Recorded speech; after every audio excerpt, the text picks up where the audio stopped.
Hi friends, welcome to my channel. ఈరోజు recipe గోంగూర పచ్చడి ఎలా చేయాలో చూసేద్దాం రండి.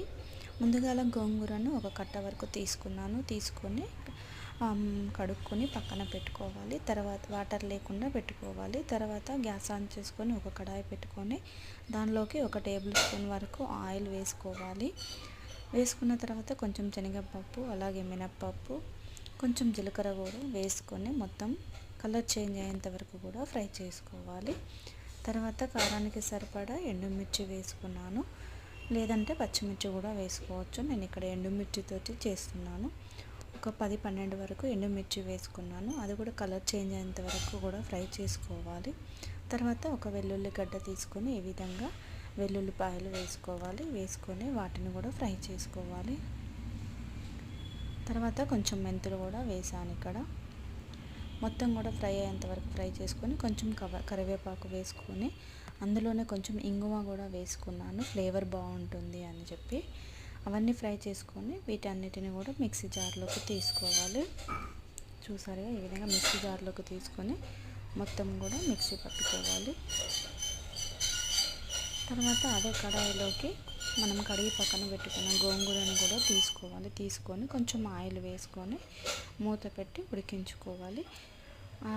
తర్వాత గోంగూర అనేది మొత్తం కూడా మెత్తబడుతుంది. ఈలోపు మనం మిక్సీ జారీలోకి కొంచెం సాల్ట్ వేసుకొని మొత్తం మిక్సీ పట్టుకొని పక్కన పెట్టుకున్నాము. చూసారుగా గోంగూర అనేది ఎలా ఉడికిందో. మనకు కొంచెం ఆయిల్ వేసుకుంటే దాంతోనే సరిపోతుంది. ఈ విధంగా మెత్తగా ఉడికిన తర్వాత గ్యాస్ ఆఫ్ చేసుకొని పక్కన పెట్టుకోవాలి. మిక్సీ పట్టుకున్న కారంలోకి ఈ గోంగూర అనేది కూడా వేసుకొని మళ్ళొకసారి మిక్సీ పట్టుకోవాలి. ఈ విధంగా మెత్తగా పట్టుకున్న తర్వాత పోపు కోసం మళ్ళీ అదే కడాయిలోకి మళ్ళీ 1 టేబుల్ స్పూన్ వరకు ఆయిల్ వేసుకున్నాను.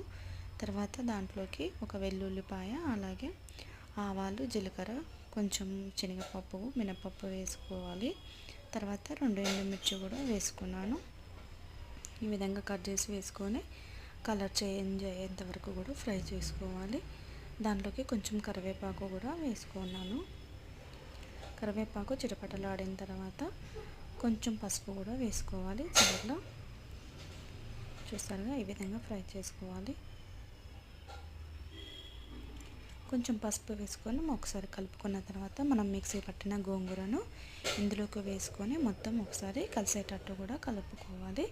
అంతేనండి, గోంగూర పచ్చడి. ఇది 2-3 రోజుల వరకు కూడా ఉంటుంది.